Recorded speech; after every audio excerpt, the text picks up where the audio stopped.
God don't want you to look back. Are you there? They were not to look back, but hurriedly move on the journey to the promised land. Listen. Have you ever tried to walk and look back at the same time? Yup, I feel right on it. Yeah. Even if you didn't try to do it, some of y'all were doing it. And when you're doing it, as a result, you start tripping over stuff. You start running into things because we don't walk backwards, come on, but we walk forward. And so everything that's behind me, everything that God brought me out of, everything I used to be, come on somebody, is behind me now. I'm looking forward to what is before me. And sometimes the enemy or the people can appreciate who you are now because they are still trying to bring up who you used to be. Look at somebody and tell me that's who I used to be.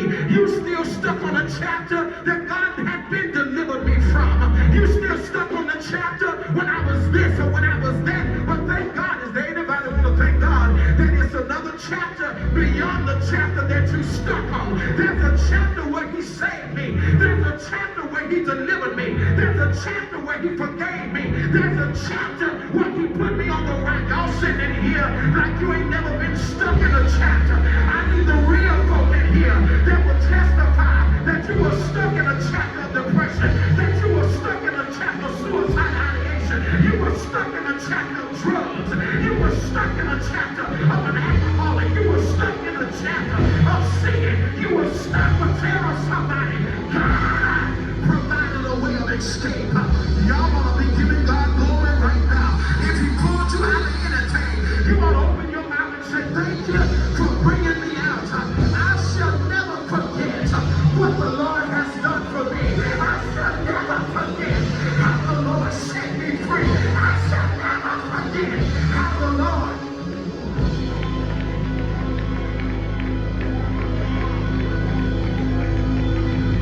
brought me out.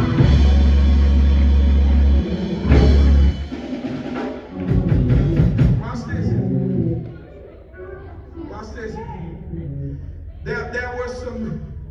There were some chapters that they did not need to relive. My God.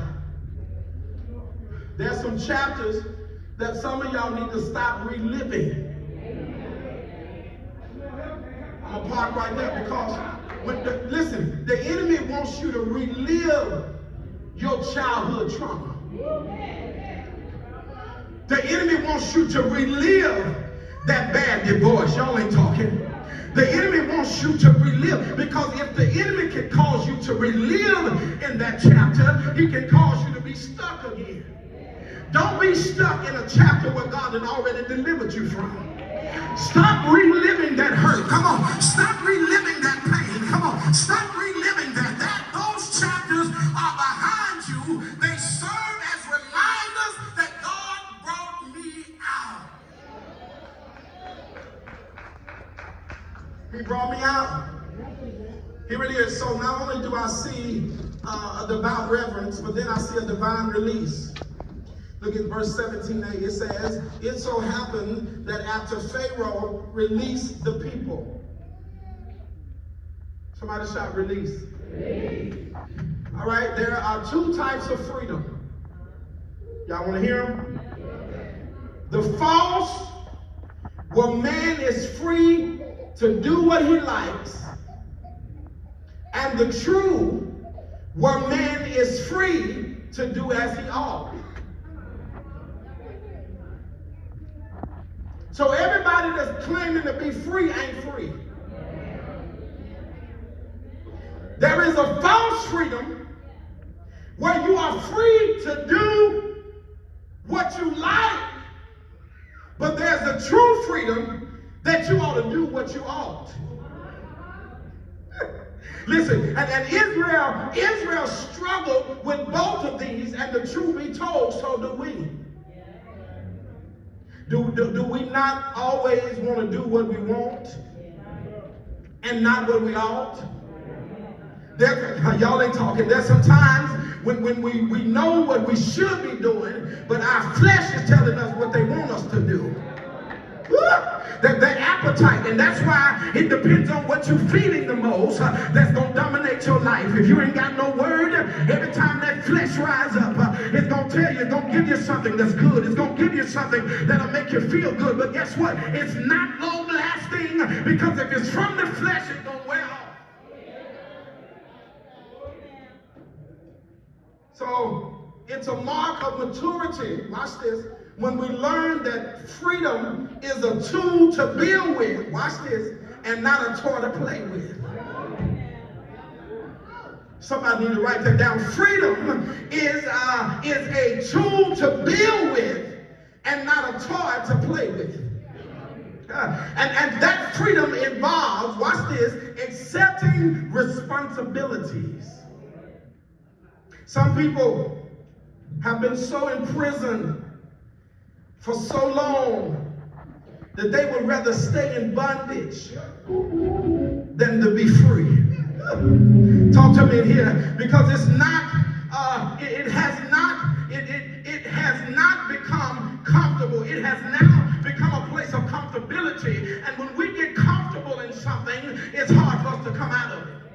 When you get comfortable and doing the wrong thing for so long, it becomes a part of you that you think is right. Y'all ain't talking. You do wrong for so long until you think that what you're doing wrong is now right. When in reality, what the Bible tells us, if it's wrong, if it's in the Word of God and it contradicts what God is saying, we ought to be praying that God helps us to get out of it and not live in it. Talk to me, somebody.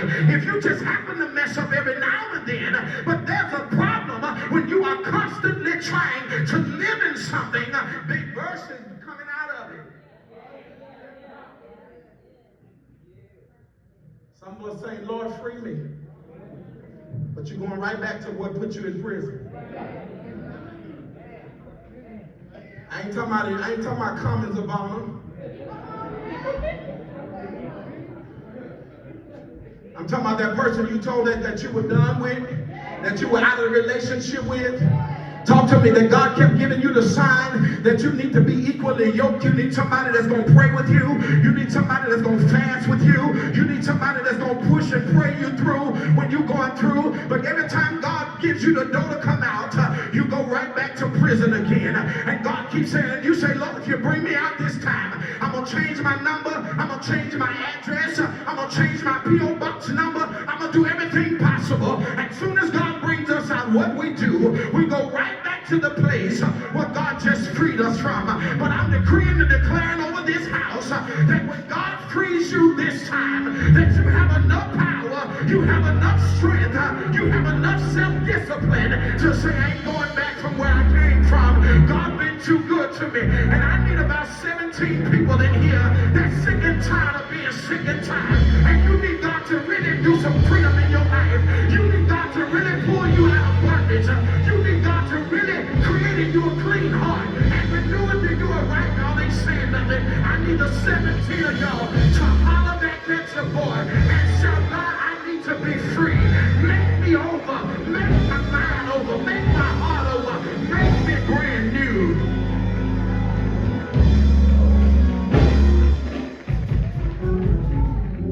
So watch this. Watch this. It took one night, Pastor Jude, it took one night to take Israel out of Egypt. But Deacon Miller, it took 40 years to take Egypt out of Israel. Yeah. Some of y'all missing. It took one night, Nikki, to bring them out of Egypt. But it took 40 years to get Egypt out of them. That's why see, folk get so comfortable, Greg, and being where they are, and they remember, oh, we had food in Egypt, we had this in Egypt, we had that in Egypt, but you were also a slave in Egypt, you were also working for masters in Egypt, you were also beaten in Egypt, you were also working time after time and night after night, and sometimes we begin to be so comfortable that we don't even appreciate God's deliverance.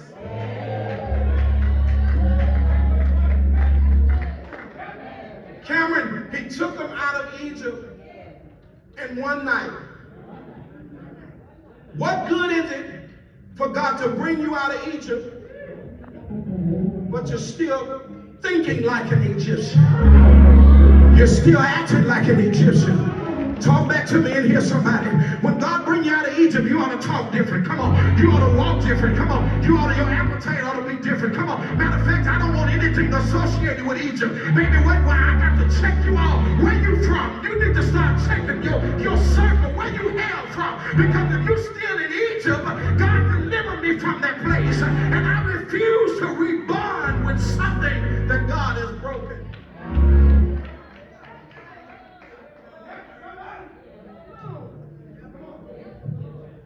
A divine release. A devout reverence. I'm almost done. A divine release. But then I see a deviant route. Watch this. Verse 17b and 18. It says, God did not lead them by the road through the land of Philistines, which was the shortest route. Some of y'all messed up because y'all want everything short and easy.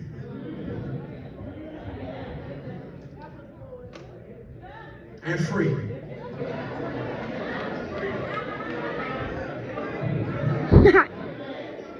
Y'all ain't talking to me. Y'all looking like y'all ain't know what I'm talking about. Y'all always listen. You don't think I'm so. If when you get a price or something, you always trying to see, is that discount?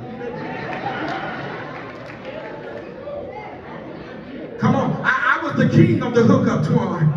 I was the king of the hookup, and my mama kept telling me, you need to stop, you need to stay out of these folks' stores, getting the hookup. Every time, listen, I would go in the store, I don't mind telling, because the Lord brought me out. I would walk up in the store, and I would have a basket full of stuff, and I'd walk out of that store, and I paid 99 cents for $350 worth of stuff. I ain't the only one. Some of y'all still doing it. I'm just telling my story.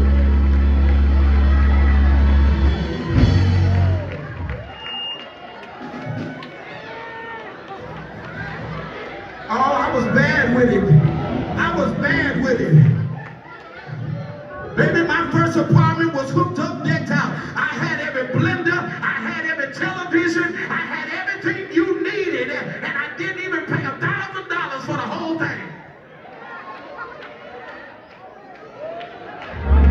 I'm just telling my truth. Some of y'all acting like y'all ain't never went to the hookup. Y'all hooking up, folks hooking y'all up now. But I'm gonna tell you now, you better stop trying to live for the hookup. Because mama told me one day, boy, you better keep your tail out of that stove. And before I know it, I had 3 baskets full of stuff one day. And I was walking out of Kmart. Y'all remember what Kmart was? And I was walking out smiling. I had 3 baskets. And there was a man following me out of Kmart. And he said, sir, if you would just come on around the side with me. I ain't ashamed to tell y'all, it was the loss prevention man. He took me in the room. Come on. He put them cuffs in my...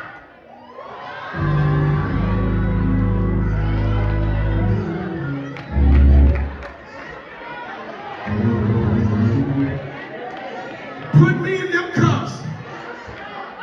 Put me in the back seat of that car. I'm glad we ain't lying, because they'll be really talking about this today. I told y'all he's still. I told y'all that's how they get blessed. Yeah, I told y'all. I will tell you. But listen, put me in the back of the car.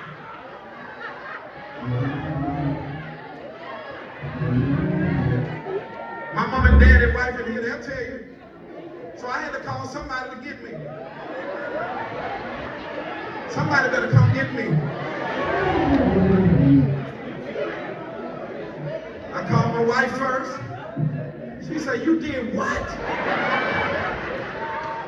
Now she playing surprise. She know I ain't paid for all this stuff.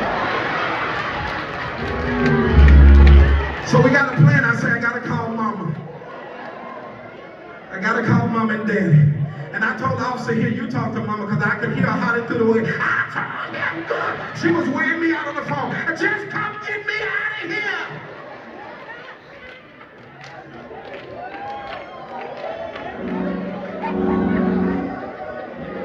The shout of it is, I got a clean record. When you run my background, I got a clean record. So don't get stuck on the chapter where I got arrested. I want you to shout on the chapter where God canceled. What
Christ, ain't no transparency. You want folk to think you came out speaking tongues. You want folk to think you came out with your hands in the air. No,